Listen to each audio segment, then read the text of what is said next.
Sweetie, people like your daddy don't pay for first-class meals. Maybe try asking for peanuts and Coach? The words slice through the cabin air like broken glass. Victoria Sinclair doesn't whisper them, she delivers them with the confidence of someone who believes her uniform grants her the right to judge souls by skin color.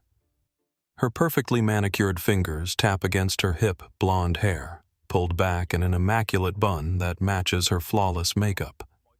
The fitted navy uniform hugs her curves in all the right places, but her cold blue eyes hold nothing but contempt. In exactly 42 minutes, the man she's humiliating will make one phone call that grounds this entire airline indefinitely. Every word she's speaking is being live-streamed to 15,000 viewers and climbing. She has no idea. The 8-year-old girl standing in the aisle doesn't flinch. Isabella Rivers, dressed in a bright pink dress with matching ribbons in her natural hair, looks up at the flight attendant with confused brown eyes. She's holding a children's activity book in one small hand and clutching her father's larger one with the other. But the nice lady at the gate said I could have the chicken nuggets meal, Isabella says quietly, her voice carrying the innocent honesty that only children possess. She said it was included with our tickets. Victoria's laugh is sharp-cutting. Oh, honey, I'm sure someone told you lots of things. Adults say whatever they need to say to keep people happy. But this is first class. We have standards. Marcus Rivers, 43, stands beside his daughter with the kind of stillness that suggests volcanic calm.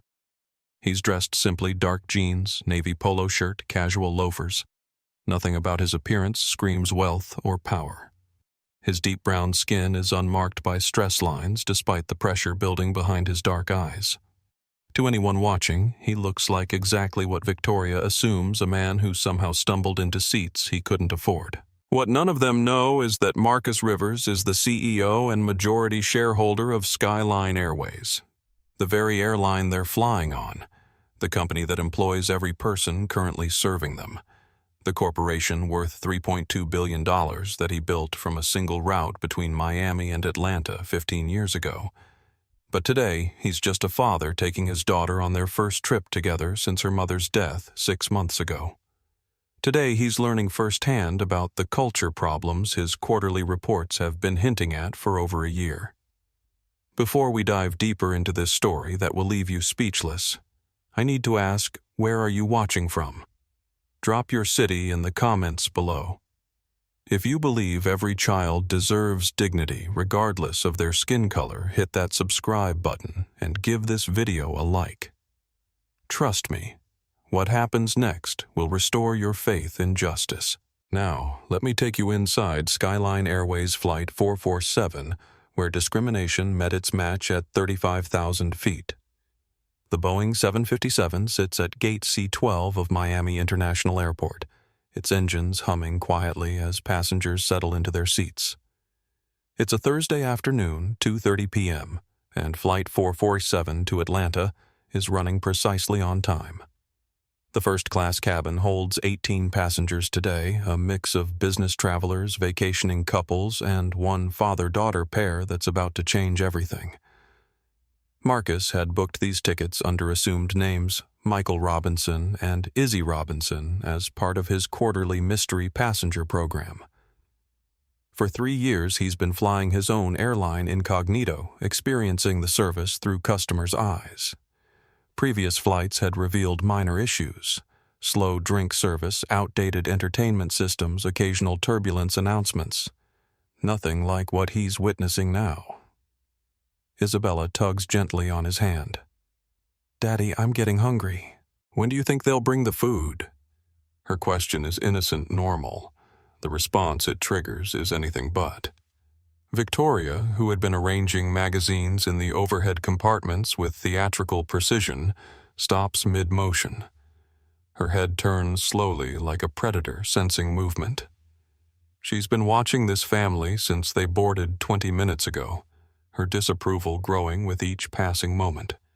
In her mind, she's already constructed their entire story, father struggling to impress his daughter with seats he can't afford, probably using miles or some discount program to access first class.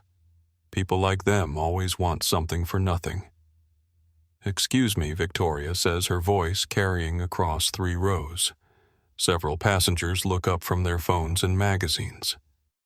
"Are you aware that children's meals require advance ordering in first class?" Marcus's jaw tightens almost imperceptibly.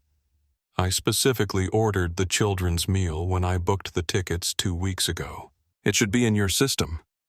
Victoria pulls out her tablet with exaggerated patience, her long nails clicking against the screen. She makes a show of scrolling, pursing her glossy pink lips. "I'm not seeing any special meal request for..." She pauses, consulting the passenger manifest. "Robinson."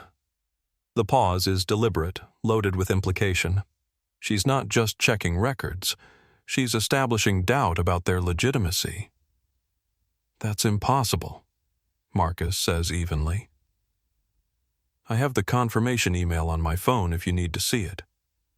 Sir Victoria's voice takes on the tone of someone explaining simple concepts to someone. Simple confirmation emails can be altered.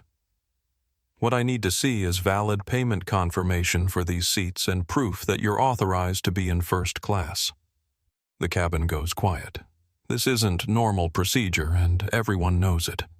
In seat 3B, Diego Martinez, a marketing executive for a Miami tech company, slowly reaches for his phone.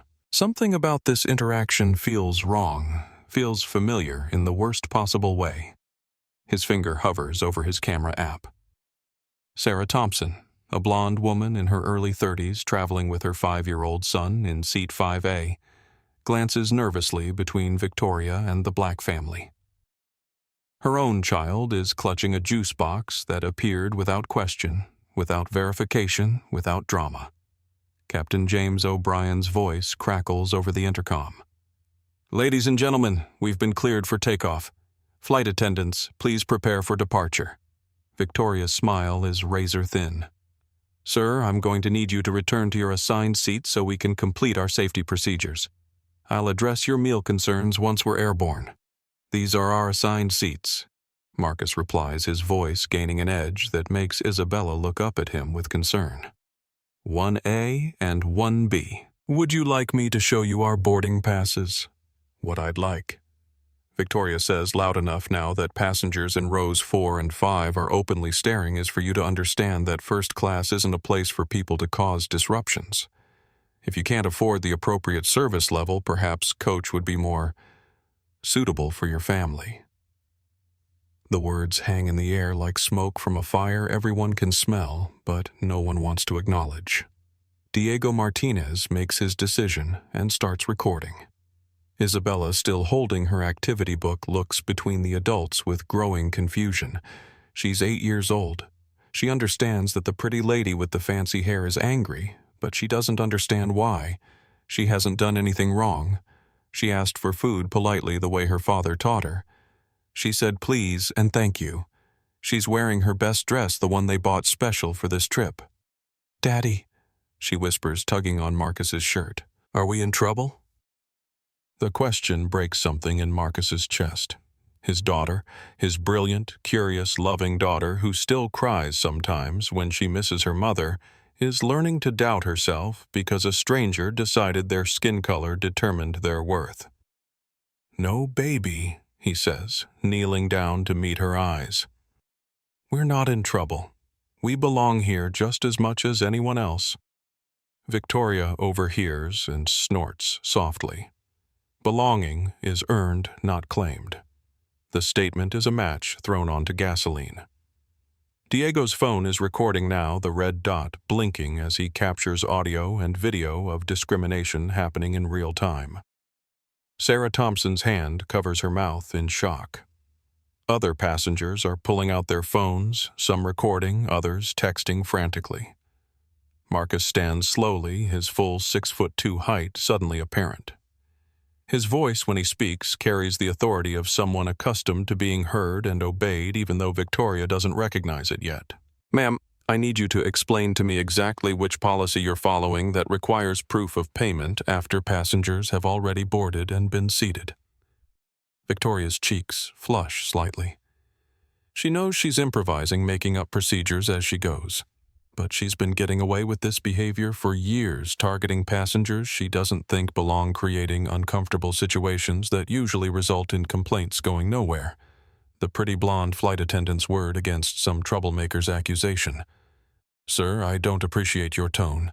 If you continue to be confrontational, I'll have to call security." "Confrontational?" Marcus repeats, his voice still controlled but gaining volume.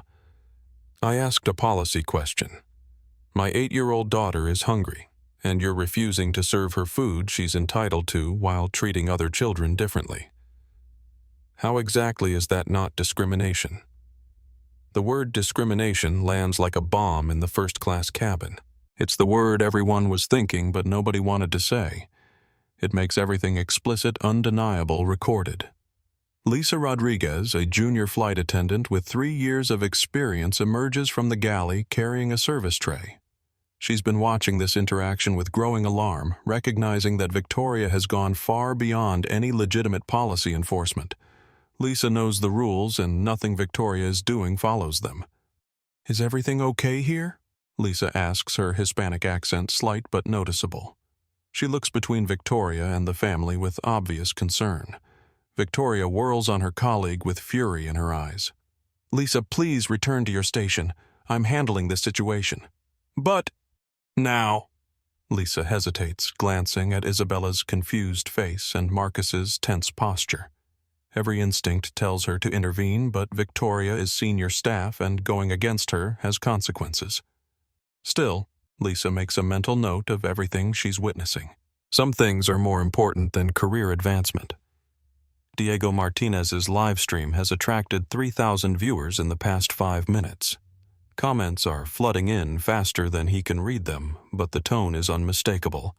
Outraged support for the family demands to know which airline this is and which flight attendant is causing the problem. This is Diego Martinez reporting live from SkyLine Airways Flight 447, he says quietly into his phone. What you're witnessing is discrimination happening in real time. A black father and his 8-year-old daughter are being harassed for simply existing in first class.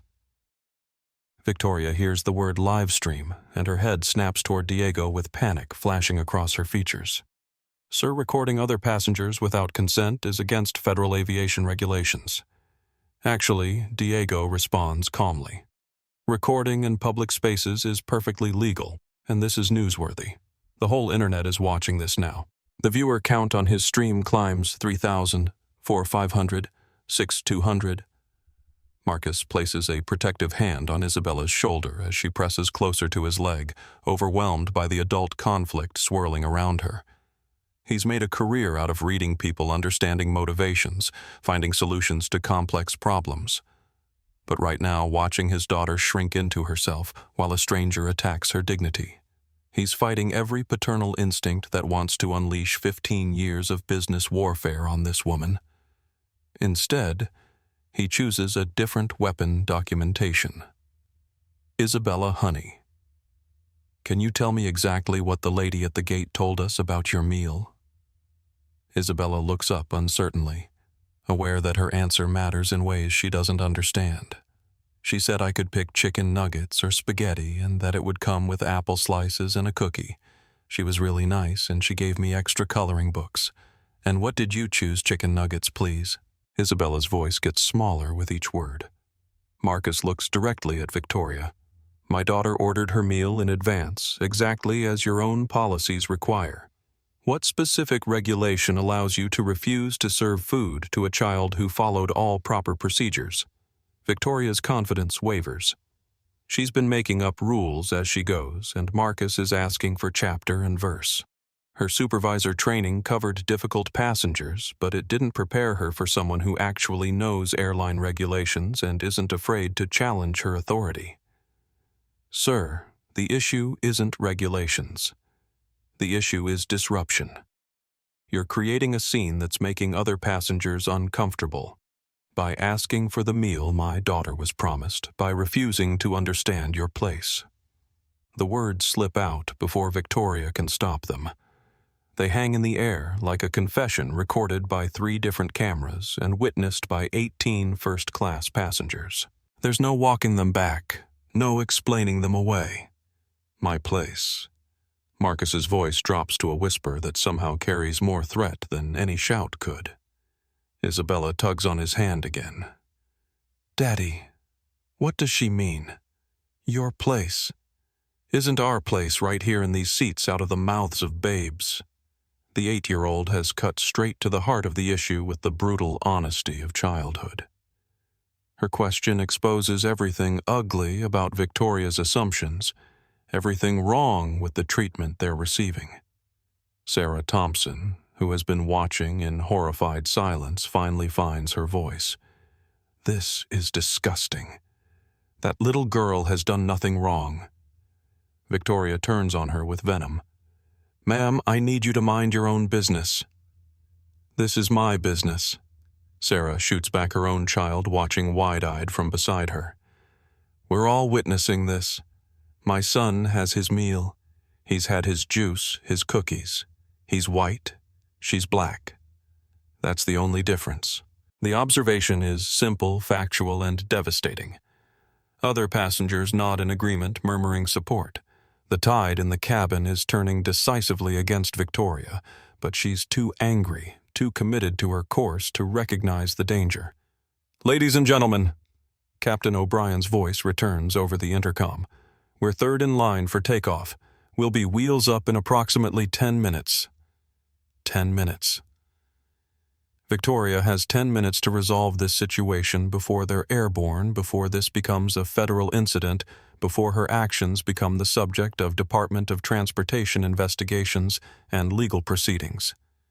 She doesn't know it yet, but she's already past the point of no return. Diego's live stream has reached 10,000 viewers. Screenshots are being shared on Twitter and Facebook. The hashtag Flight447 is starting to trend in Miami.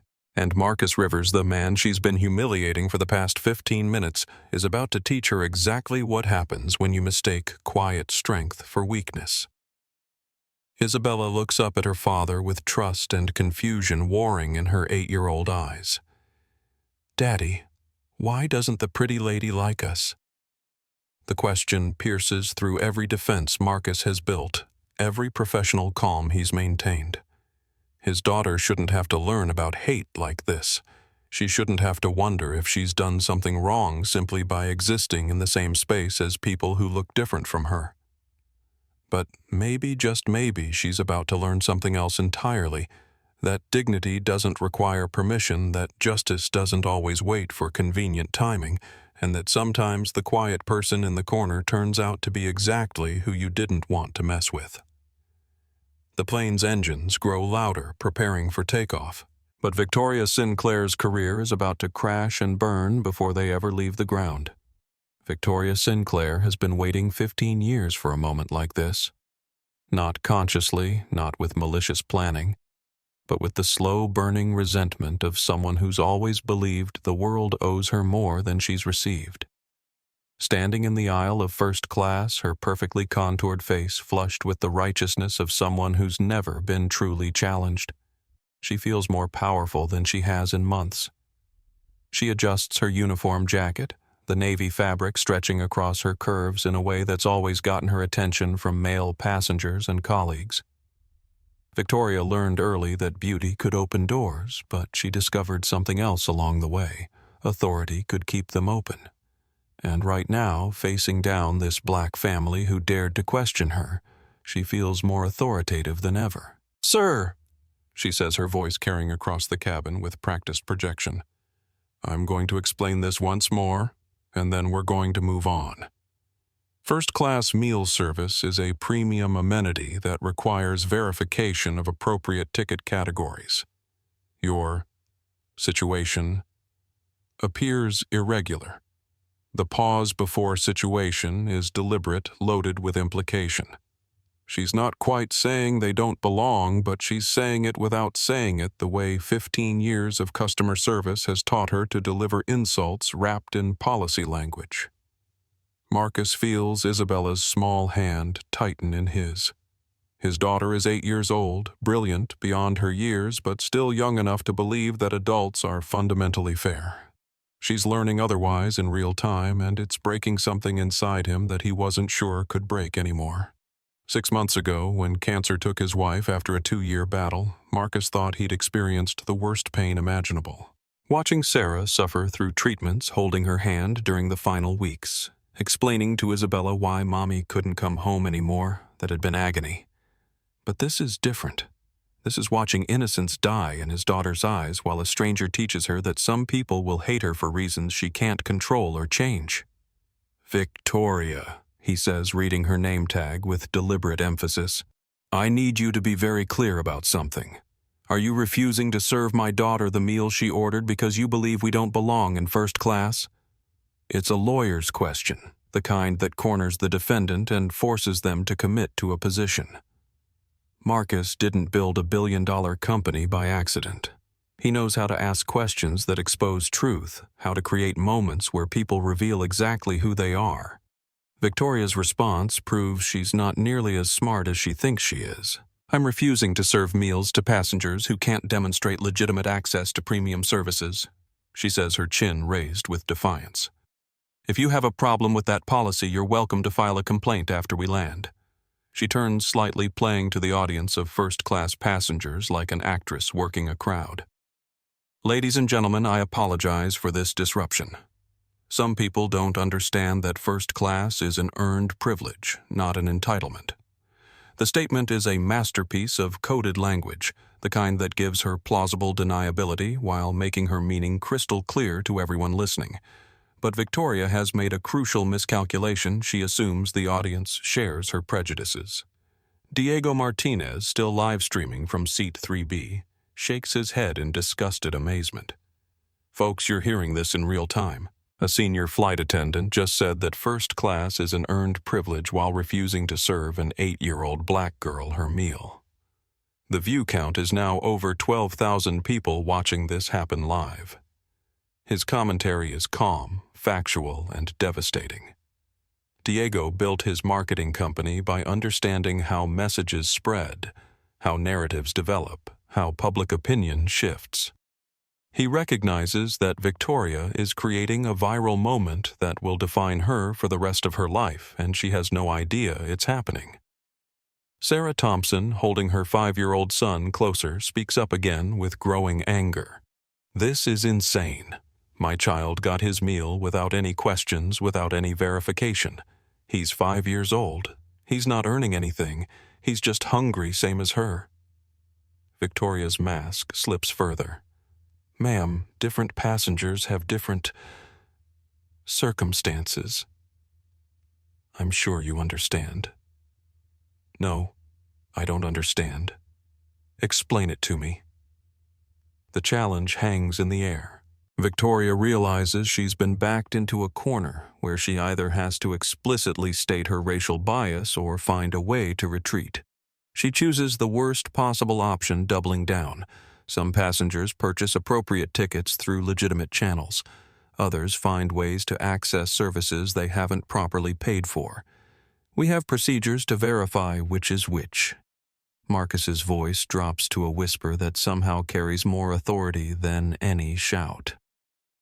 "Are you accusing us of stealing these seats? I'm suggesting that your presence in first class requires verification that other passengers don't need." Based on what criteria? Victoria gestures, vaguely realizing too late that she's about to say the quiet part out loud.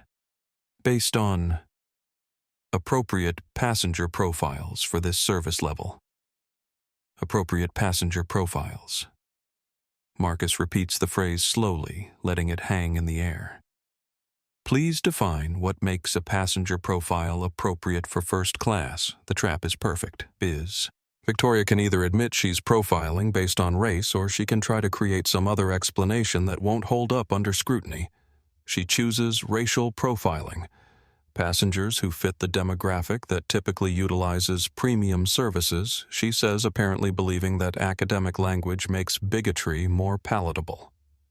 Isabella, who has been listening with the serious attention that children bring to adult conversations they don't fully understand, looks up at her father. Daddy, what's a demographic? The question is innocent, devastating perfect. An 8-year-old asking for clarification about why she's being discriminated against live on social media, witnessed by thousands. Marcus kneels down to meet Isabella's eyes, speaking loudly enough for the cameras in the cabin to hear. A demographic is a way of grouping people, sweetheart. Some people think that how you look determines what you deserve. But that's not true. What you deserve depends on how you treat others and whether you're kind and honest. He stands looking directly at Victoria. My daughter is kind and honest. She asked politely for food she was promised. She said please and thank you. She's been patient and respectful. According to the values I'm teaching her, that means she deserves to be treated with dignity. Victoria's face is flushing deeper now, a combination of anger and the dawning realization that this situation is spiraling beyond her control.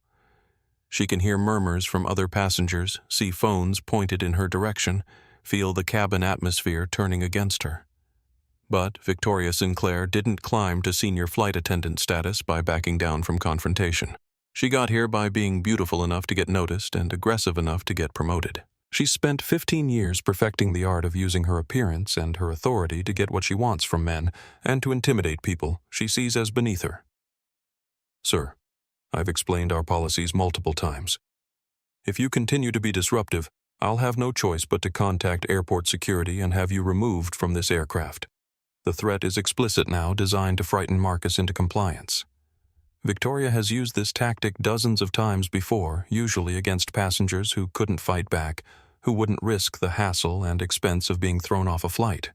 She has no idea she's just threatened to have the owner of the airline removed from his own plane. Lisa Rodriguez, the junior flight attendant who's been watching from the galley with growing horror, finally makes a decision that will save her career and define her character. She steps forward with a meal tray in her hands. Excuse me, Victoria. I have Isabella's chicken nuggets meal right here. I'll serve it now. Victoria whirls on her colleague with fury. Lisa, I told you to return to your station. I'm handling this situation. The child ordered a meal. We have the meal. I'm going to serve it. You're out of line. No, Lisa says, her voice gaining strength. I think you are. The moment crystallizes everything wrong with the situation. A junior Hispanic flight attendant, recognizing injustice and finding the courage to act, while a senior white flight attendant abuses her authority to target a black family. The optics are terrible for Victoria, but she's too angry to recognize the danger.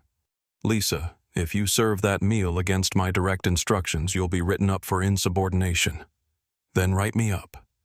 Lisa steps around Victoria and approaches Isabella with a warm smile. Hi there, sweetheart. I have your chicken nuggets with apple slices and a chocolate chip cookie. Is that okay? Isabella looks uncertainly between Lisa and Victoria, sensing the tension but not understanding the power dynamics at play. Is it okay, Daddy? Marcus nods, his voice tight with emotion. It's perfectly okay, baby. Thank you, Lisa. You're very welcome. Enjoy your meal, honey. Victoria's face is now bright red with humiliation and rage. She's been openly defied by a subordinate in front of passengers and cameras, her authority undermined by someone she considers beneath her in every way that matters. Lisa, you're suspended effective immediately. Return to the galley and remain there for the duration of this flight. I understand, Lisa replies calmly. But I'm not apologizing for feeding a hungry child. The exchange is captured in high definition by multiple cameras live-streamed to thousands, and it's already being clipped and shared across social media platforms. Flight 447 is trending nationally now, with Feed the Child and Lisa Rodriguez gaining momentum as supporting hashtags. Isabella carefully opens her meal container, her small fingers working around the edges with the concentration that children bring to important tasks. The chicken nuggets are shaped like dinosaurs. The apple slices are fresh and crisp, and the cookie is bigger than her palm. Thank you, she says to Lisa with genuine gratitude. Then, looking up at Victoria with the fearless honesty of childhood, she adds, "Would you like to share my cookie? It's really big." The offer is pure, innocent, devastating. An 8-year-old trying to share her food with someone who's been cruel to her because that's how she's been raised, because her father taught her to respond to hatred with kindness. Victoria stares down at Isabella for a long moment, something shifting behind her eyes. For just an instant, the mask slips completely and everyone watching can see the exact moment when she realizes what she's become. But instead of apologizing, instead of showing grace or humility or basic human decency, Victoria makes the choice that will follow her for the rest of her life. "Keep your cookie," she says coldly. "Some people earn their food. Others just take what they're given." The cruelty is breathtaking. Speaking to an 8-year-old that way, rejecting an innocent offer of kindness with calculated meanness, revealing the depth of her contempt for a child whose only crime is existing while black. Marcus's control finally cracks. Not into rage, not into violence, but into the kind of cold authority that builds billion-dollar companies and destroys careers with a single decision. "Ma'am," he says, his voice carrying a new edge that makes several passengers sit up straighter.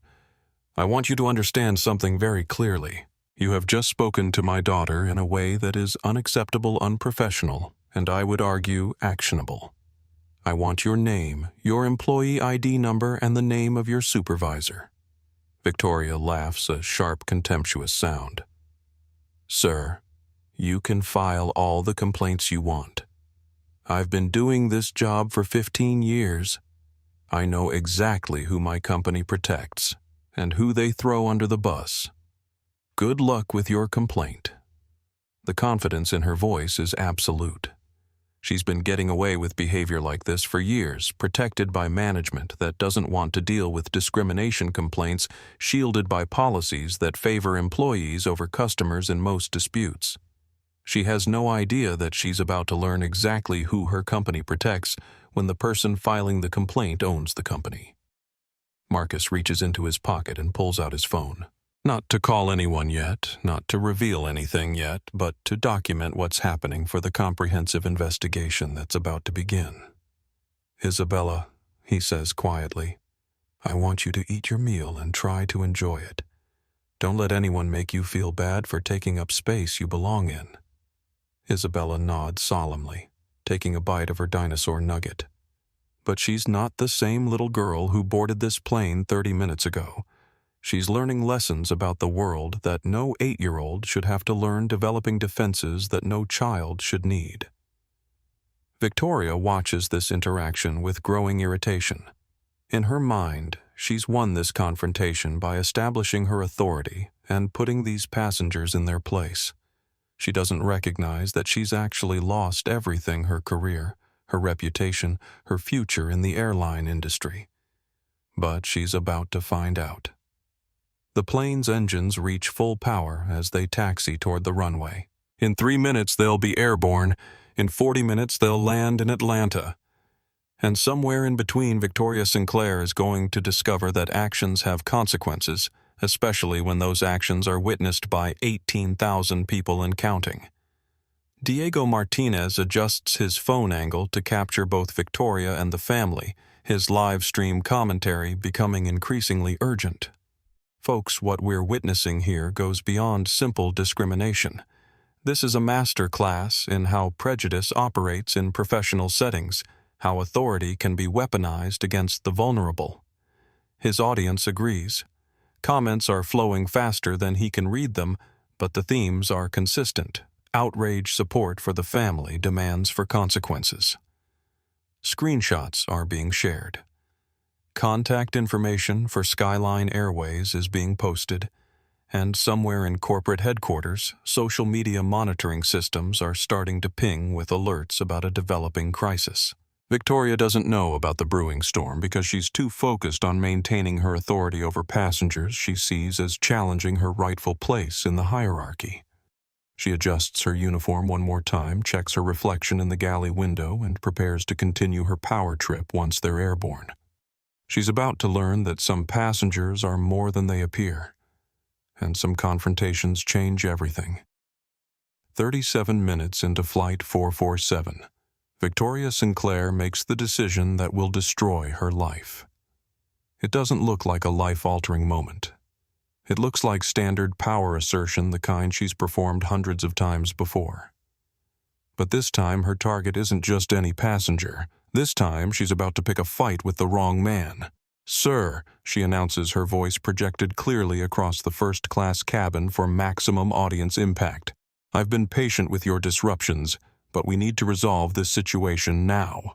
If you cannot provide adequate proof that you legitimately purchased these seats, I'm going to have to ask you to gather your belongings and move to available seating in coach." The ultimatum is delivered with theatrical authority designed to humiliate Marcus into compliance or create grounds for his removal.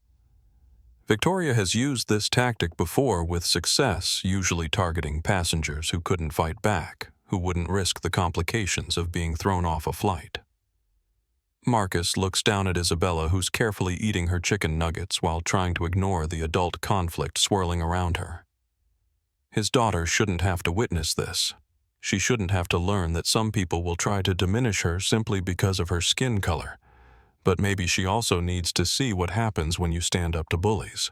"Ma'am," Marcus replies, his voice carrying a new edge that makes several passengers look up from their phones.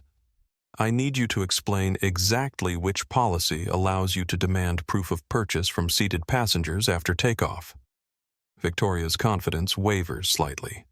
She knows she's improvising, making up procedures as she goes, but she's been getting away with creative rule interpretation for years. "Sir, airline personnel have broad discretionary authority to ensure passenger safety and comfort. Your behavior has been disruptive and concerning." "My behavior." Marcus stands slowly, his full height suddenly apparent. "I've been sitting quietly with my daughter. I asked for a meal she ordered in advance. When you refused to serve her, I asked for an explanation. Which part of that do you consider disruptive?" The question is calm, factual, devastating. Victoria realizes she's being recorded by multiple passengers and live-streamed to thousands, but she's too committed to her course to retreat now. "Your confrontational attitude and your refusal to follow airline procedures create an unsafe environment for other passengers," she says, gesturing toward the rest of first class as if seeking support. She doesn't get it.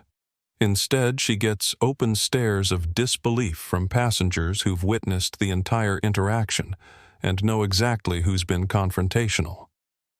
Diego Martinez, whose live stream has now reached 22,000 concurrent viewers, provides real-time commentary that's being shared across social media platforms. "Ladies and gentlemen, we're witnessing textbook gaslighting in action. A flight attendant is calling a passenger confrontational for calmly asking questions about discriminatory treatment. His audience is fully engaged now. Comments flood in faster than he can read them. This is disgusting. Someone needs to get fired. That little girl deserves better. What airline is this? Call the news record everything." The hashtag Flight 447 is trending nationally with supporting hashtags like airline discrimination and dignity, for all gaining momentum across platforms. Screenshots of Victoria's behavior are being shared, contact information for SkyLine Airways is being posted, and somewhere in corporate headquarters, emergency protocols are being activated. But Victoria doesn't know about the brewing media storm because she's too focused on winning a confrontation she started. She adjusts her uniform jacket, checks her hair in her phone's camera, and prepares to escalate further. "Sir, I'm going to give you one final opportunity to comply with airline procedures. Either provide adequate verification of your ticket purchase or gather your belongings for relocation to appropriate seating." The demand is absurd on multiple levels. Passengers don't carry purchase receipts while flying. First-class tickets are verified during boarding. Moving seated passengers mid-flight requires extraordinary circumstances, not a flight attendant's personal discomfort. Marcus recognizes the absurdity, but more importantly, he recognizes the pattern. This isn't about tickets or procedures. This is about a person in authority using her position to target people she doesn't think belong. Ma'am, I need you to call your supervisor to this location immediately. Victoria's laugh is sharp, contemptuous. Sir, I am the senior flight attendant on this aircraft. I am the supervisor. Then I need you to contact ground control and request that a gate agent verify our ticket information through the airline's central booking system. The request is reasonable, professional, and puts Victoria in an impossible position. She can either admit that no such verification is necessary, proving she's been harassing them without cause, or she can make the call and risk exposing herself to supervision. She chooses option 3, escalation. Sir, your demands are becoming increasingly unreasonable and disruptive. If you continue this behavior, I'll have no choice but to declare you a security threat and request emergency landing for your removal. The threat is nuclear, designed to terrify Marcus into submission. Declaring a passenger a security threat triggers federal investigations' no-fly list's potential terrorism charges. It's the most serious action a flight attendant can take, and Victoria is threatening it over a child's meal request. Isabella looks up at her father with wide eyes, not fully understanding the threat but recognizing its seriousness. Daddy, are we in trouble? Her innocent question cuts through the tension like a blade, highlighting the absurdity of treating an 8-year-old and her father as security threats for asking for promised food service. Sarah Thompson, who has been watching in growing horror, finally reaches her breaking point. This is absolutely insane, she says loud enough for the entire cabin to hear. You're threatening to have a family removed for asking for a meal. My son got his food without question. What's the difference? Victoria turns on Sarah with venom. Ma'am, I warned you to stay out of this situation. If you continue interfering, you'll be cited for passenger disruption as well. Interfering? Sarah's voice rises with indignation. I'm witnessing discrimination and calling it out. That's not interference, that's basic human decency. Other passengers begin speaking up, the tide of opinion turning decisively against Victoria. She's right. This is discrimination. The child hasn't done anything wrong. This is disgusting behavior. Someone needs to report this. Victoria finds herself facing something she's never encountered before: unified passenger opposition. Usually, her targets are isolated alone without support from other travelers who don't want to get involved. But this situation is different. The injustice is too obvious, the victim too innocent, the behavior too egregious. Ladies and gentlemen, Victoria announces, trying to regain control through authority. I need everyone to return to their seats and allow me to handle this security situation appropriately. Security situation. Marcus repeats, his voice carrying a dangerous calm. Ma'am, I want you to be very specific about which of my actions constitute a security threat. Your refusal to follow airline procedures and your increasingly aggressive demands. I asked for my daughter's meal. I asked for policy explanations when you refused to serve her. I requested supervisor contact when your explanations seemed inconsistent. Which of those actions threatens flight security? Victoria realizes she's backed herself into a logical corner. Nothing Marcus has done remotely resembles a security threat, but admitting that means acknowledging that her escalation has been inappropriate from the beginning. She chooses to double down rather than back down. Sir, passengers who refuse to comply with crew instructions for any reason represent potential security risks. Your continued questioning of my authority demonstrates unwillingness to follow emergency procedures if required. The logic is tortured, desperate, and completely unconvincing to anyone listening. Diego Martinez captures every word, his audience now exceeding 30,000 viewers, as word spreads across social media about discrimination happening live on SkyLine Airways. Lisa Rodriguez, the junior flight attendant who defied Victoria earlier, emerges from the galley with obvious distress. She approaches Captain O'Brien's cockpit and knocks urgently. Captain, we have a situation in first class that requires your attention. Inside the cockpit, Captain James O'Brien is monitoring routine flight operations when his intercom crackles with Lisa's voice. He's been flying for SkyLine Airways for 8 years, long enough to distinguish between normal passenger disputes and genuine problems. What kind of situation Lisa Victoria is threatening to declare a family a security threat over a meal service dispute? It's really bad, Captain. I think we need ground control involved. O'Brien's expression darkens. Declaring security threats is serious business involving federal authorities, emergency landings, and extensive investigations. It's not something flight attendants do lightly or over service disputes. I'll be right out. Victoria doesn't see Captain O'Brien approaching because she's too focused on her confrontation with Marcus. She's reached the point where backing down feels impossible, where admitting error seems like surrender. Sir, this is your final warning. Comply with relocation instructions or be prepared for emergency security protocols. Marcus makes a decision that will change everything. Not to reveal his identity yet, that will come later, but to document every word Victoria speaks for the comprehensive investigation that's about to begin. Ma'am, I want you to repeat your threat clearly for the record. Are you declaring my 8-year-old daughter and me security threats because we asked for food service? I'm declaring you security threats because you refuse to follow crew instructions and comply with airline policies. Which instructions have we refused to follow? Relocation to appropriate seating, based on what policy? Passenger verification requirements, which we offered to meet by requesting supervisor verification of our legitimate tickets. Victoria realizes she's being led through a logical deconstruction of her position, but she's too angry and too committed to stop. Sir, I don't have time for your word games. You will comply or face consequences. What consequences specifically? Emergency landing and federal investigation for passenger interference with crew duties. The threat is now explicit on record, witnessed by dozens and live-streamed to thousands. Victoria has officially threatened to treat a child's meal request as an act of terrorism. Captain O'Brien chooses that moment to arrive in first class, his uniform immediately commanding attention and respect from passengers and crew alike. What's the situation here? He asks, looking between Victoria and the family with obvious concern. Victoria straightens, confident that her captain will support her authority.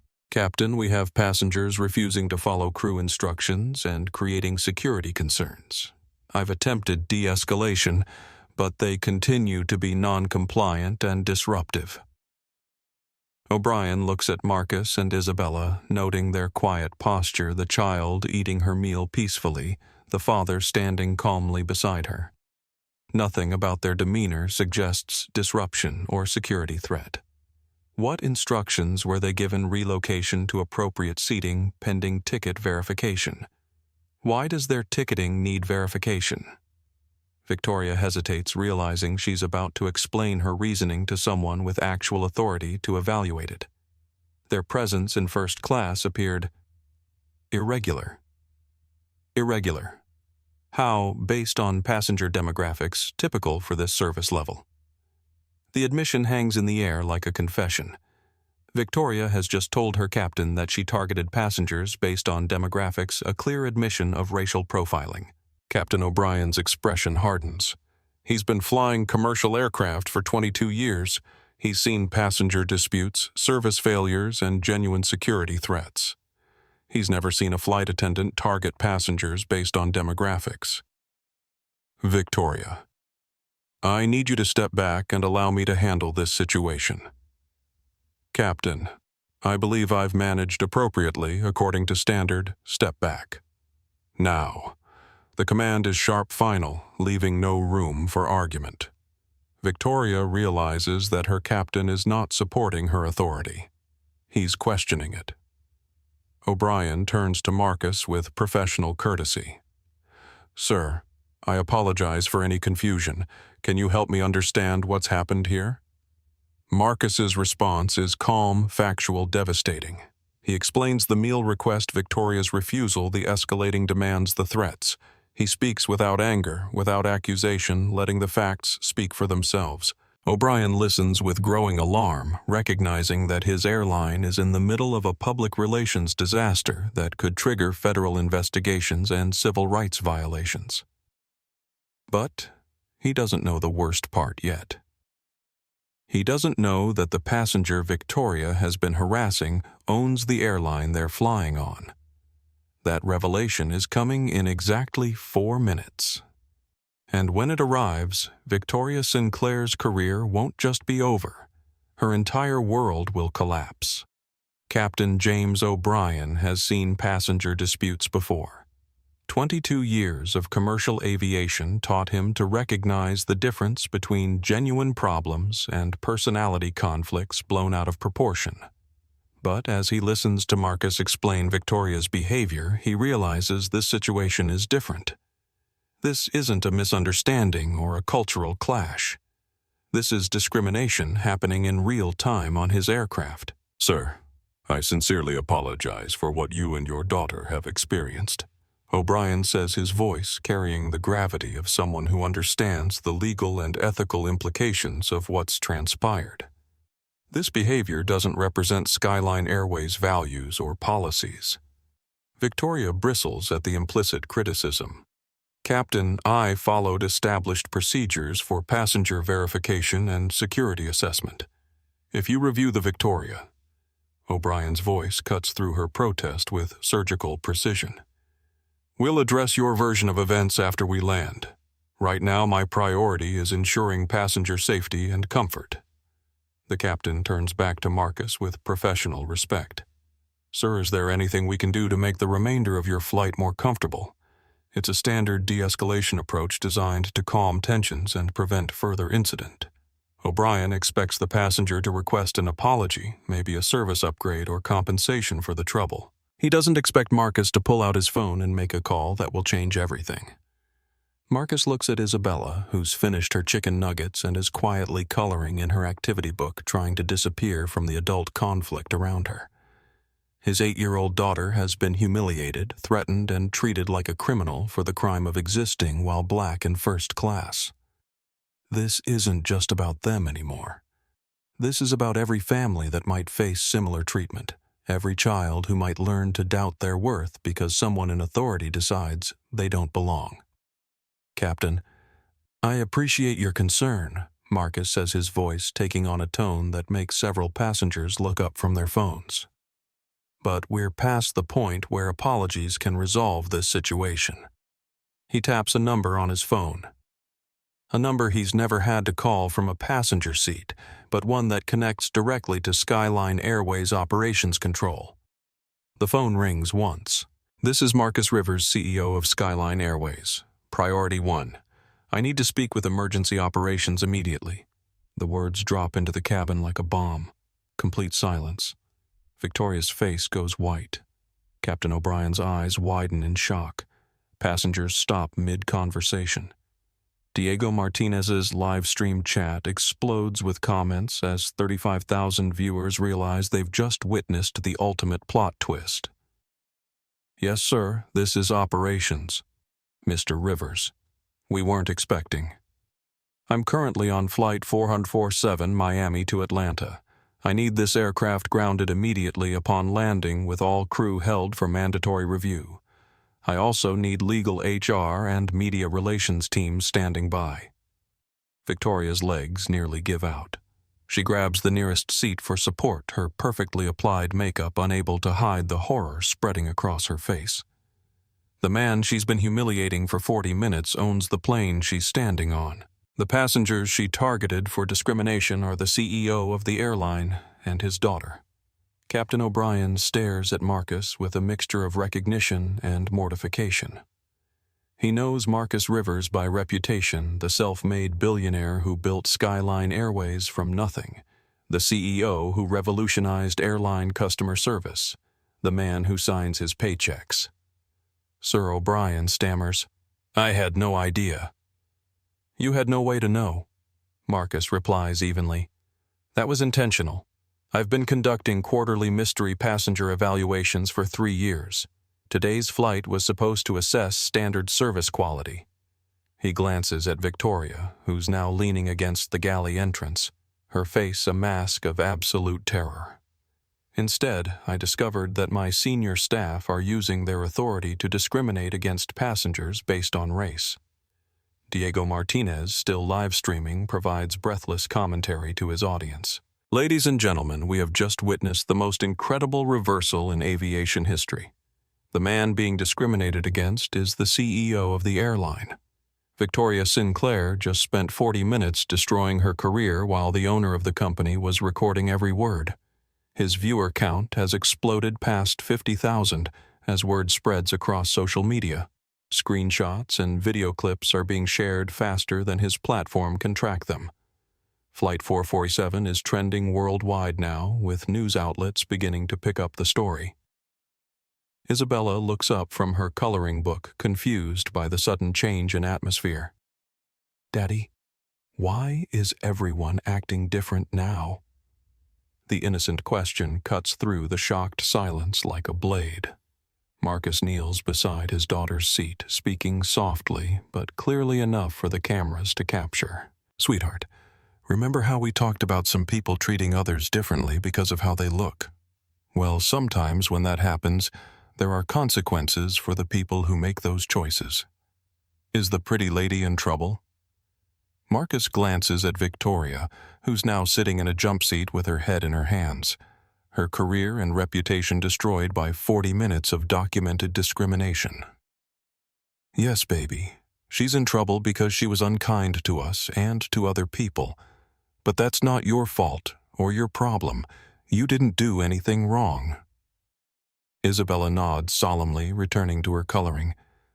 In her 8-year-old mind, the adult problems are too complicated to understand fully, but she grasps the essential truth. Actions have consequences. Kindness matters. And her daddy is someone important who can make sure mean people don't hurt other children. Sarah Thompson, who has been watching this reversal in stunned silence, finally finds her voice. "Oh my God. Victoria, do you realize what you've done? You discriminated against the CEO of the airline. On camera. In front of thousands of witnesses." Victoria lifts her head, her eyes red with tears that have nothing to do with remorse and everything to do with self-pity. "I didn't know," she whispers. "How was I supposed to know? The statement reveals everything wrong with her thinking. She's not apologizing for her behavior. She's upset that she targeted the wrong person. In her mind, discriminating against passengers is acceptable as long as they don't have power to fight back." Marcus stands his phone still connected to operations. "I need to speak with the CEO's executive assistant. Tell Sarah I'm implementing Protocol 7 effective immediately." Protocol 7 is SkyLine Airways' most serious internal investigation procedure reserved for incidents involving potential criminal behavior, federal violations, or threats to the company's fundamental integrity. It triggers automatic suspension of all involved personnel, comprehensive documentation of events, and external legal review. Victoria realizes she's not just losing her job. She's facing potential federal civil rights charges, industry blacklisting, and civil lawsuits. Her 15-year career in aviation is over. Her reputation destroyed, her future in the service industry terminated by 40 minutes of documented discrimination. Captain O'Brien approaches Marcus with obvious discomfort. "Sir, I want to state for the record that I had no knowledge of this situation until I was called forward. I would never have tolerated this behavior if I had witnessed it from the beginning. Captain, your response when you did arrive was appropriate and professional. This incident reflects failures in training supervision and cultural enforcement, not individual pilot performance." The statement relieves O'Brien while simultaneously indicting the broader organization. Marcus is already thinking like a CEO again, separating individual accountability from institutional responsibility. Lisa Rodriguez, the junior flight attendant who stood up to Victoria, approaches hesitantly. "Mr. Rivers, sir, I want you to know that what happened here doesn't represent how most of us feel or act. I tried to intervene when I could." Marcus nods with genuine appreciation. "Lisa, your actions today showed exactly the kind of moral courage we need more of in this industry.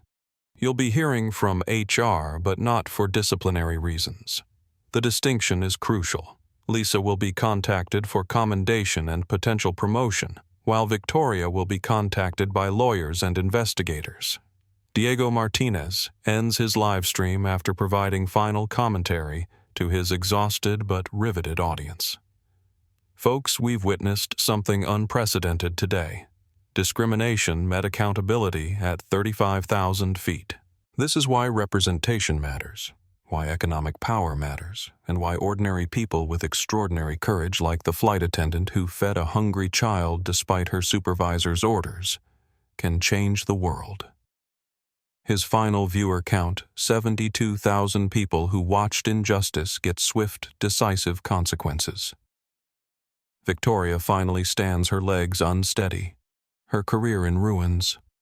She approaches Marcus with desperate eyes, ready to beg for mercy she never showed his daughter.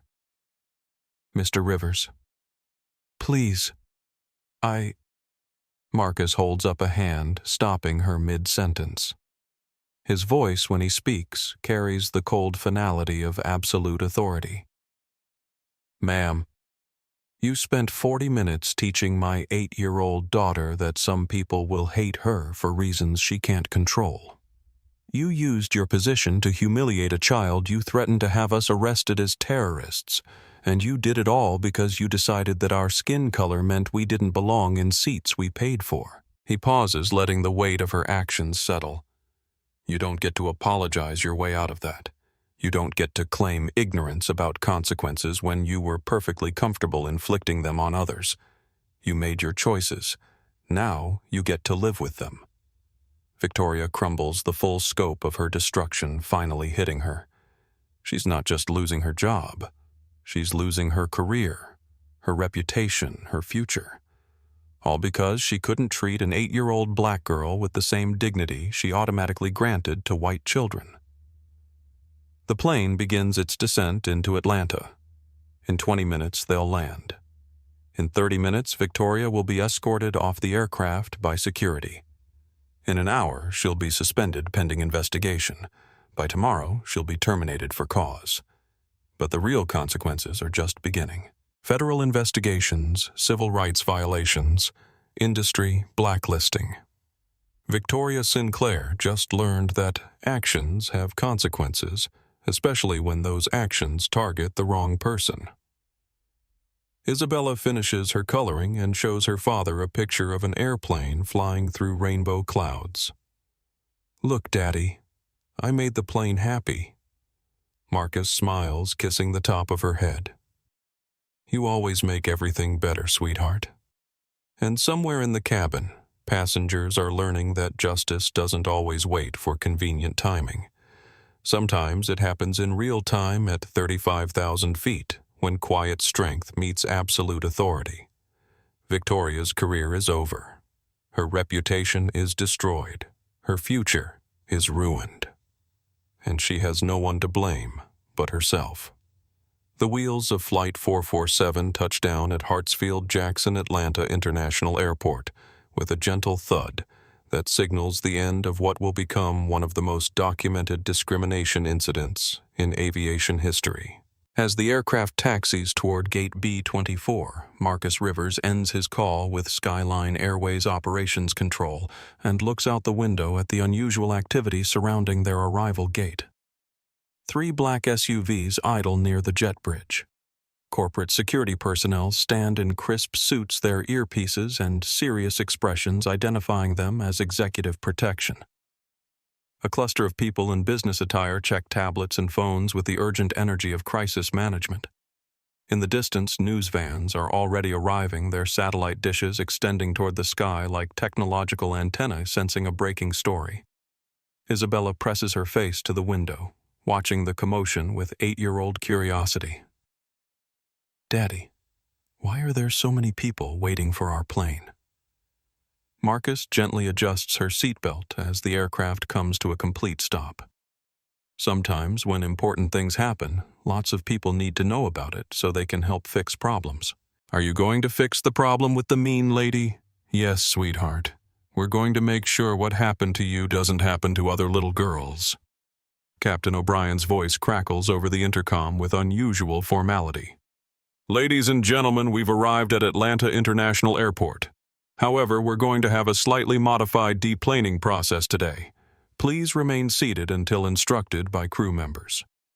The announcement triggers immediate concern from passengers who recognize that modified deplaning usually means security issues or emergencies. Phones come out again as people text family members and post updates about delays. Victoria Sinclair sits in her jump seat near the galley, no longer the confident authority figure who dominated the first hour of flight. Her perfect makeup is smeared from tears, her immaculate hair shows signs of stress, and her fitted uniform now seems like a costume for a role she no longer plays. She stares at her hands, occasionally glancing toward Marcus and Isabella with the desperate hope that somehow this nightmare might be reversible. The aircraft door opens, and the first person to board is Sarah Chen, SkyLine Airways' Executive Vice President of Human Resources. She's flanked by 2 corporate security officers and carries a tablet loaded with preliminary reports from the Operations Control Center. Sarah approaches Marcus with the deference due to someone who signs her paychecks and the concern of someone who recognizes the magnitude of this crisis. "Mr. Rivers, sir, I'm here to ensure this situation is handled with complete transparency and accountability." Marcus nods, appreciating the efficiency of his team's response. "Sarah, I want comprehensive documentation of everything that happened on this flight. Every passenger who witnessed these events should be interviewed if they're willing. The live stream footage needs to be preserved as evidence, and I want a complete review of Victoria Sinclair's employment record, training history, and any previous complaints. Already underway, sir. Legal is reviewing potential federal violations. Media Relations is preparing statements, and we have investigators standing by to interview all crew members." Marcus stands helping Isabella gather her coloring books and ensuring her small backpack is secure. "Good. But Sarah, I want to be very clear about something. This isn't about damage control or protecting the company's reputation. This is about accountability and ensuring it never happens again." "Understood completely, sir." Lisa Rodriguez, the junior flight attendant who showed moral courage by serving Isabella's meal despite Victoria's orders, approaches hesitantly. "Mr. Rivers, sir, I know I probably should have done more to stop what was happening. I'm sorry I didn't act sooner." Marcus's expression softens. "Lisa, you did exactly what we need more people to do. You saw injustice and found the courage to act. That's not something to apologize for. Will I be in trouble for disobeying Victoria's instructions? You'll be receiving a commendation for outstanding moral courage and a promotion review within 30 days. Lisa's relief is visible, her shoulders dropping as she realizes that doing the right thing will be rewarded rather than punished. It's a message that will spread quickly through SkyLine Airways' employee network. The company stands behind workers who choose justice over hierarchy. Victoria finally summons the courage to approach Marcus, her legs unsteady and her voice barely above a whisper. "Mr. Rivers, please, I need you to understand." Marcus holds up a hand, his expression calm but final.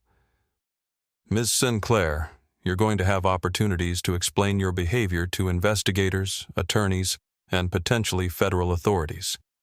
Right now, my priority is getting my daughter off this aircraft without further trauma.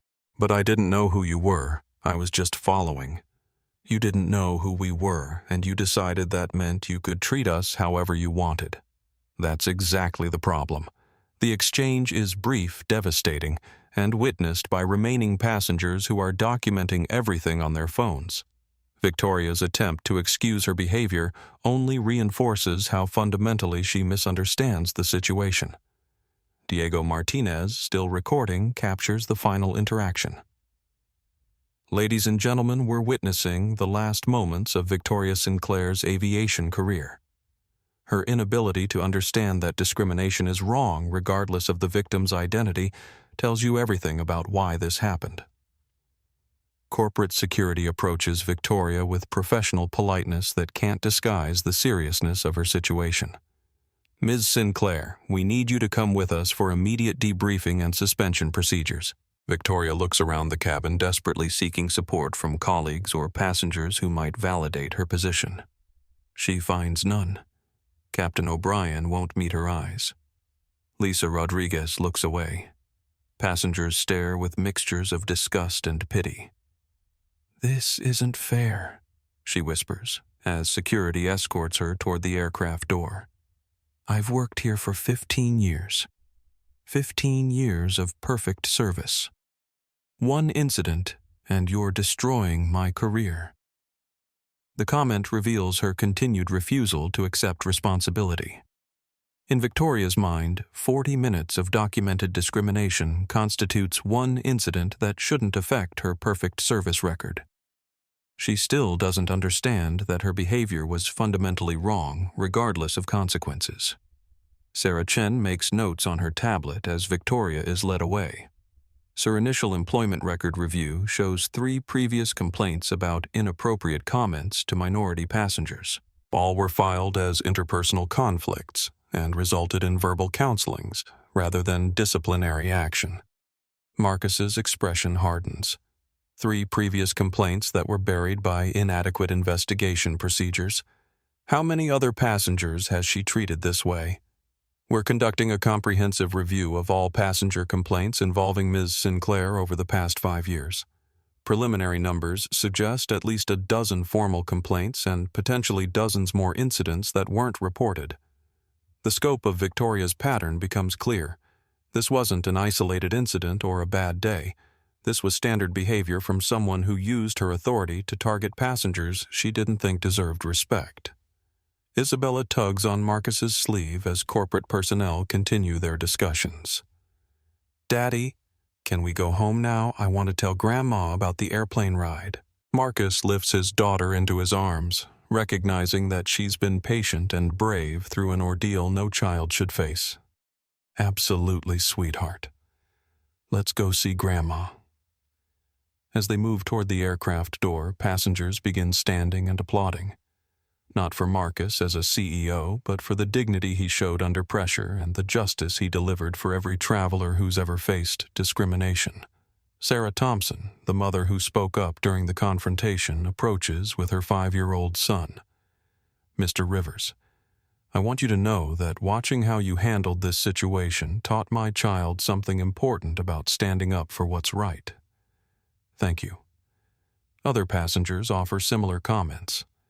"You handled that with incredible grace. Your daughter should be proud of her father. Thank you for making sure this has consequences.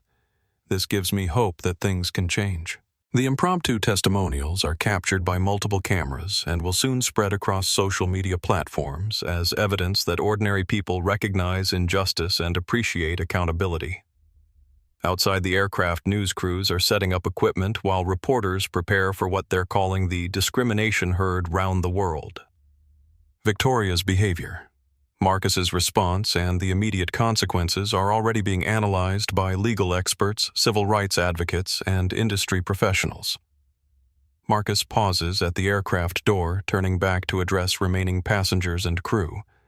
His voice carries the authority of leadership and the weight of someone who recognizes the historical significance of this moment. "Ladies and gentlemen, what happened on this flight today should never have occurred. But I want you to understand that SkyLine Airways will use this incident to become better. We'll implement training programs that ensure every passenger is treated with dignity. We'll create reporting systems that take discrimination complaints seriously. And we'll build a culture where moral courage like Lisa Rodriguez showed today is valued and protected." He glances toward the gate area where Victoria is being processed by security and investigators. Actions have consequences. Discrimination has consequences. And from this day forward, anyone who works for this airline will understand that treating passengers differently because of their race, religion, or appearance will result in immediate termination. The statement is calm, definitive, and will be quoted in news reports for months to come. Marcus Rivers has just publicly committed his company to standards that go far beyond federal minimums. As they step off the aircraft, Isabella waves goodbye to Lisa Rodriguez, who smiles and waves back with tears in her eyes. The 8-year-old doesn't fully understand the significance of what she's witnessed, but she knows that kind people helped her and mean people faced consequences. The jet bridge leads them toward a terminal buzzing with media attention and corporate activity. Victoria Sinclair's career is over. Her reputation is destroyed. Her actions have triggered investigations that will reshape airline industry practices. But more importantly, a little girl who faced discrimination learned that dignity matters, that justice exists, and that her father will always fight to protect her, right to take up space in a world that might try to diminish her. The consequences are just beginning. Federal investigations will follow. Civil rights organizations will demand broader reforms. Other airlines will examine their own cultures and procedures. And Victoria Sinclair will learn that 40 minutes of documented discrimination can destroy a lifetime of professional achievement. Some lessons come with permanent consequences. This is one of them.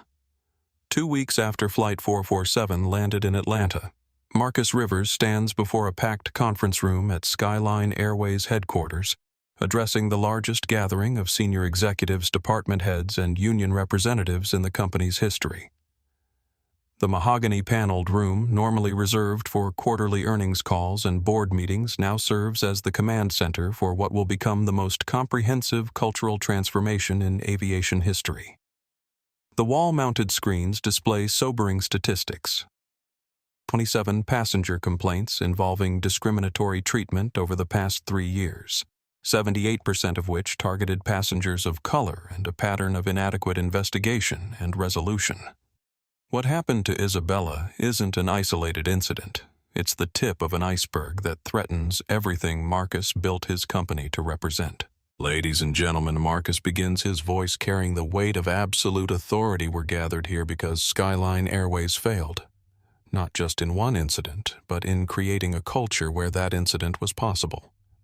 He clicks to the next slide, showing screenshots from social media where Flight 447 has been shared over 2 million times, making it one of the most viral discrimination incidents in business history.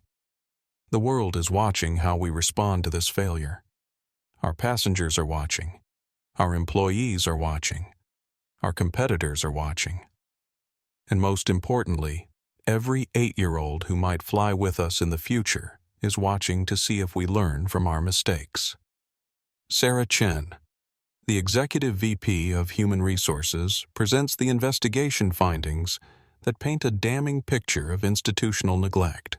Victoria Sinclair's behavior wasn't anomalous. It was enabled by training programs that emphasized authority over empathy, supervision that protected employees over passengers, and investigation procedures that buried complaints rather than addressing root causes. Victoria Sinclair has been terminated for cause, Sarah reports, but terminating one employee doesn't solve a cultural problem that allowed her behavior to continue for 15 years. The room is silent as executives confront the scope of changes required. This isn't about updating a training module or revising a procedure manual. This is about fundamentally reimagining how a major corporation treats people. Marcus unveils the Dignity First Initiative, a comprehensive program that will reshape every aspect of passenger interaction. Immediate changes include all customer-facing employees completing 40 hours of bias recognition and cultural sensitivity training within 60 days. New zero-tolerance policies for discriminatory behavior with immediate termination for violations. Passenger advocate positions at every major hub to investigate complaints in real time. Monthly mystery passenger programs using diverse teams to identify and address service disparities. The Training Revolution partners with leading civil rights organizations to develop programs that go beyond legal compliance to address unconscious bias, cultural competency, and moral courage. Every employee, from baggage handlers to senior executives, participates in scenarios designed to recognize and interrupt discriminatory behavior. Technology implementation includes new passenger feedback applications allowing real-time reporting of discrimination incidents through mobile apps. GPS-enabled complaint tracking ensures rapid response and follow-up. Video monitoring in key areas provides objective documentation of passenger interactions. Cultural accountability features monthly town halls where employees can anonymously report discrimination concerns, whistleblower protections for staff who report inappropriate behavior by colleagues, performance evaluations that include dignity and respect metrics alongside traditional service measures. The scope is unprecedented in the airline industry, but Marcus recognizes that half measures won't rebuild trust or prevent future incidents. Some of you are thinking, this is expensive. He addresses the room. You're right. Comprehensive cultural change costs money. But discrimination costs more. It costs us passengers reputation, legal settlements, and most importantly, it costs us our soul as a company. The financial projections are sobering $47 million over 2 years for training upgrades and new personnel. But the cost of inaction is higher potential federal fines, civil lawsuits, and brand damage that could destroy decades of growth. Lisa Rodriguez, the junior flight attendant who showed moral courage on Flight 447, has been promoted to Director of Cabin Culture, a new position designed to ensure dignity in passenger service. Her first initiative, peer mentorship programs where experienced crew members model appropriate behavior, while new hires learn to prioritize passenger comfort over hierarchy enforcement. When I served Isabella her meal against Victoria's orders, Lisa tells the assembled executives I wasn't being rebellious. I was being human. We need to train our people to choose humanity over hierarchy every single time. The transformation extends beyond SkyLine Airways. Other airlines, recognizing the public relations and legal risks of discrimination, begin implementing similar programs. The Department of Transportation announces new federal guidelines for investigating bias complaints. Civil rights organizations praise the comprehensive response while maintaining pressure for continued accountability. But the most significant changes happen in smaller moments that don't make headlines. Gate agents greeting every passenger with the same warmth regardless of appearance. Flight attendants checking on unaccompanied minors without making assumptions about their family's economic status. Customer service representatives investigating complaints with the assumption that passengers deserve dignity rather than skepticism. Marcus establishes a $10 million fund for organizations combating discrimination in travel and hospitality, with Isabella helping to select recipients. The 8-year-old who sparked this transformation becomes a symbol of resilience and dignity, her story inspiring children and adults to speak up when they witness injustice. The Isabella standard becomes shorthand for the principle that every passenger should be treated with the respect due to a beloved child. Training materials ask employees, would you be comfortable treating your own daughter this way? 6 months after Flight 447, the numbers tell a story of genuine transformation. Discrimination complaints down 87% across all SkyLine Airways operations. Customer satisfaction ratings reaching all-time highs. Employee retention improving as workers take pride in their company's values. Passenger diversity increasing as word spreads about inclusive service. Victoria Sinclair's termination triggers broader industry consequences. Her aviation certifications are revoked following federal investigation. Other airlines quietly blacklist her from employment consideration. Her LinkedIn profile disappears. Her social media accounts go silent. The discrimination that she thought would remain a private interaction between herself and powerless passengers becomes a case study taught in business schools, diversity training programs, and ethics courses. Her name becomes synonymous with the dangers of unchecked bias and the importance of treating every person with dignity. But the most profound changes happen in the lives of individual families who no longer fear discrimination when they travel. Black families book flights without anxiety about how they'll be treated. Hispanic children request special meals without worrying about rejection. Asian businessmen sit in first class without having their tickets questioned. The industry transformation extends internationally as foreign airlines examine their own practices and implement similar reforms. The Flight 447 standard becomes a benchmark for dignity in aviation, with international civil aviation organizations recommending comprehensive bias training and accountability measures. Marcus receives hundreds of letters from families sharing their own experiences with discrimination and expressing gratitude for the changes. Children draw pictures of airplanes with rainbow passengers. Parents write about feeling safe to travel with their families for the first time. But perhaps the most meaningful feedback comes from airline employees themselves. Crew members report feeling proud of their jobs again. Customer service representatives describe the satisfaction of solving problems rather than creating them. Senior staff talk about company culture that finally matches the values they wanted to uphold. The financial investment proves worthwhile as passenger loyalty increases and positive word-of-mouth drives unprecedented growth. SkyLine Airways becomes the preferred airline for diverse travelers, corporate accounts seeking inclusive service providers, and families who value dignity over discount pricing. The transformation isn't perfect or complete. Changing deeply entrenched cultural patterns takes time, patience, and constant vigilance, but the commitment is real.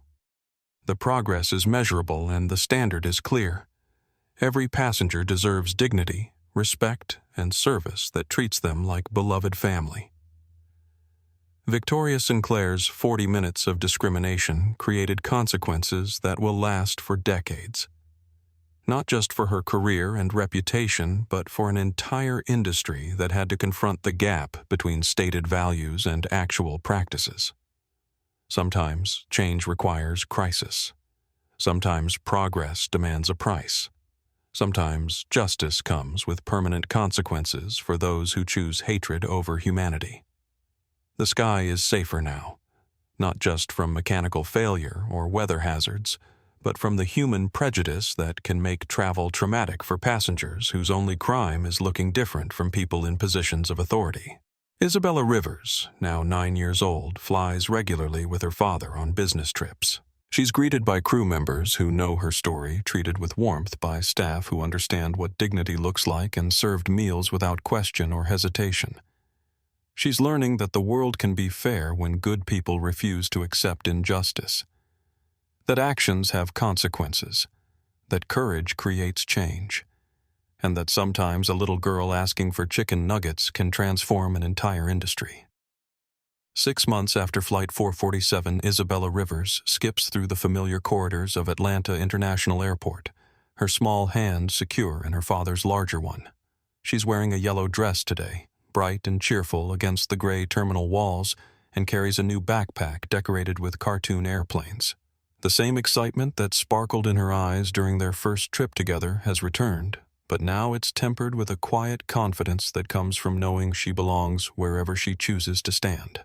"Daddy, do you think Miss Lisa will be working on our plane today?" Isabella asks, her voice carrying the hopeful curiosity of a 9-year-old who's learned that some adults can be trusted to be kind. Marcus smiles, adjusting his pace to match his daughter's smaller steps. "I don't think so, sweetheart. Miss Lisa works on different flights now, training other flight attendants to be as nice as she was to us. They're flying to Miami for a long weekend, just the two of them, continuing a tradition that began with trauma but has transformed into joy. These father-daughter trips have become sacred time opportunities to create new memories that gradually overshadow the painful ones from that first flight." As they approach Gate C-12, coincidentally the same gate where their journey began 6 months ago, Isabella notices the changes that have become normal throughout SkyLine Airways operation. The gate agent, Maria Santos, greets every passenger with genuine warmth, kneeling down to meet children at eye level and asking about their travel plans with authentic interest. "Good morning, Isabella Maria," says, recognizing the little girl who has become something of a celebrity among SkyLine Airways employees. "Are you excited about your trip to Miami?" Isabella nods enthusiastically. "We're going to visit the aquarium and see the dolphins. Daddy says they're really smart like me. I bet they are. And I bet you're going to have the best time ever." The interaction is simple, natural, unremarkable, exactly what it should be. No hesitation, no second guessing, no assumptions based on appearance or perceived social status. Just one human being treating another with dignity and respect. Marcus watches this exchange with quiet satisfaction, recognizing how far they've all come.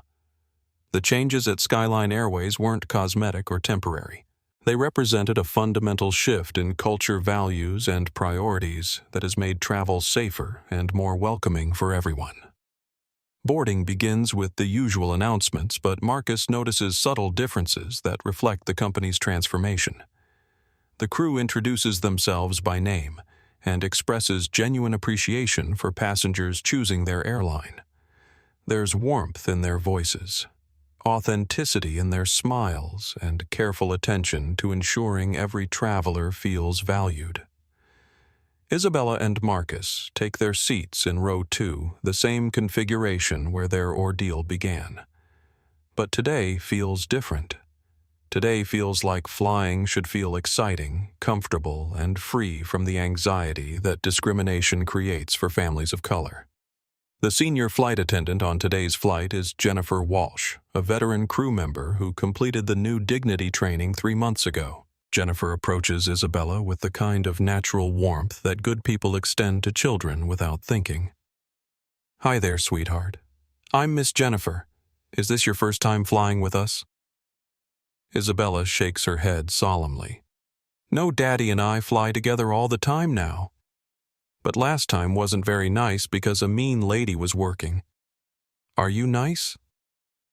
The question is direct, honest, and heartbreaking in its simplicity. A 9-year-old shouldn't have to wonder if airline employees will be kind to her, but Isabella's experience taught her to evaluate adults' intentions before trusting them. Jennifer's expression softens with understanding. She's heard about Flight 447 every SkyLine Airways employee has. The incident has become part of their training, a reminder of what happens when authority is used to diminish rather than serve. "I am very nice," Jennifer says gently, "and my job is to make sure you have a wonderful flight. Are you hungry?"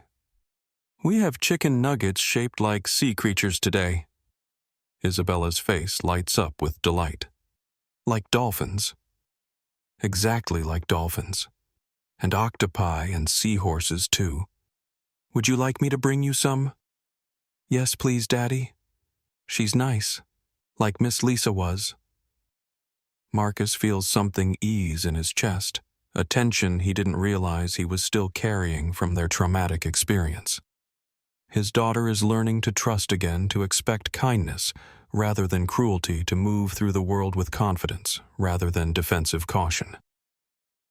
As the plane taxis toward the runway, Marcus reflects on the journey that brought them here. 6 months ago, Isabella learned that some people would hate her for reasons she couldn't understand or control. But she also learned that her father would protect her, that good people would stand up for what's right, and that actions have consequences. The transformation at SkyLine Airways has exceeded his expectations. Passenger satisfaction scores have reached record highs. Employee retention has improved dramatically. Discrimination complaints have dropped to near zero. But more importantly, the company's culture now reflects the values he intended when he founded the airline: dignity, respect, and service that treats every passenger like family. Victoria Sinclair's termination sent shockwaves throughout the industry, creating accountability standards that have improved air travel for everyone.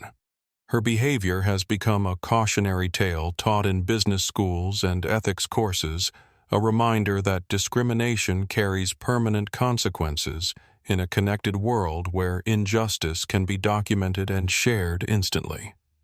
But Marcus takes no satisfaction in Victoria's downfall. His focus remains on building something better, creating environments where incidents like Flight 447 become impossible rather than inevitable. Jennifer returns with Isabella's meal served with the same care that would be given to any passenger's child. Isabella examines her dolphin-shaped nuggets with scientific curiosity before taking a careful bite. These taste like happiness, she declares, causing both Marcus and Jennifer to laugh. "That's exactly what they're supposed to taste like," Jennifer replies. As the plane reaches cruising altitude, Isabella settles in with her coloring books while Marcus reviews emails on his tablet. but his attention keeps drifting to his daughter, marveling at her resilience and wisdom. She's processing their experience in the healthy way that children do, learning from it without being defined by it, growing stronger without becoming hardened. Daddy, Isabella says, suddenly looking up from her coloring, "Do you think that mean lady learned to be nice to other little girls?" The question cuts straight to the heart of everything they've been through. Marcus considers his answer carefully, wanting to be honest without destroying his daughter's faith in people's capacity for change. "I hope so, sweetheart. Sometimes when people make really big mistakes, they have to learn hard lessons about being kind. I don't know if she learned or not, but I know that because of what happened to us, lots of other people learned to be nicer." Isabella nods thoughtfully, processing this complex truth about justice, consequences, and redemption. "I'm glad other little girls won't have mean ladies on their airplanes," she says finally. "Me too, baby. Me too." The flight continues peacefully, uneventfully, exactly as it should. Isabella colors pictures of underwater scenes while Marcus works on emails. Jennifer checks on them periodically, bringing juice and cookies without being asked, treating them with the natural courtesy that should be standard for every family. As they begin their descent into Miami, Isabella presses her face to the window, watching the city grow larger beneath them. The blue ocean sparkles in the afternoon sunlight, promising adventures ahead and washing away the last shadows of their painful experience. "Daddy, I love flying with you," Isabella says, reaching for his hand. "I love flying with you too, sweetheart. And now we get to do it without worrying about mean people because we helped make sure the nice people are in charge." Isabella smiles with the satisfaction of someone who understands at 9 years old that she played a role in making the world a little bit better. Her dignity under pressure, her innocent questions that exposed adult prejudice, and her father's protection of her rights created changes that will benefit countless families. The plane touches down smoothly at Miami International Airport. As they taxi to the gate, Isabella gathers her belongings with the efficient movements of an experienced traveler. She's no longer the uncertain 8-year-old who wondered if she belonged in first class. She's a confident 9-year-old who knows that dignity is her birthright, not something she has to earn from strangers. As they prepare to deplane, Jennifer stops by their seats one final time. "Isabella, it was wonderful having you fly with us today. I hope you have a magical time in Miami. Thank you for being nice to me and my daddy. Some people aren't nice because of how we look, but you were nice because of who we are." Jennifer blinks back tears at the wisdom contained in such a simple statement. "That's exactly right, sweetheart. How someone looks on the outside doesn't matter. What matters is the kindness in their heart." Isabella nods solemnly, then brightens. "Want to see the dolphin I colored for you?" She hands Jennifer a carefully colored picture of a smiling dolphin wearing a flight attendant's cap. The drawing is signed, "For Miss Jennifer," who is nice like dolphins in Isabella's careful 9-year-old handwriting. "This is beautiful, honey. I'm going to put it in my crew bag so I can remember you on every flight." As they walk through the jet bridge, Marcus reflects on how completely their story has changed. 6 months ago, they left an airplane feeling humiliated, angry, and traumatized. Today, they're leaving with smiles, gratitude, and renewed faith in human kindness. The airport bustles with the usual travel energy, families reuniting, business travelers rushing to connections, vacationers starting new adventures. But Marcus sees it differently now. He sees an industry that learned to be better, a structure that chose accountability over comfort, and a future where his daughter can move through the world with confidence rather than caution. Isabella skips beside him, her yellow dress bright against the terminal's gray walls, her spirit unbroken by hatred and strengthened by justice. She's learned that dignity doesn't require permission, that courage creates change, and that sometimes a little girl asking for chicken nuggets can transform the world.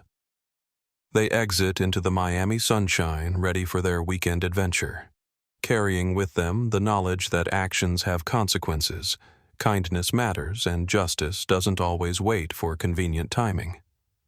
Sometimes it happens at 35,000 feet when quiet strength meets absolute authority.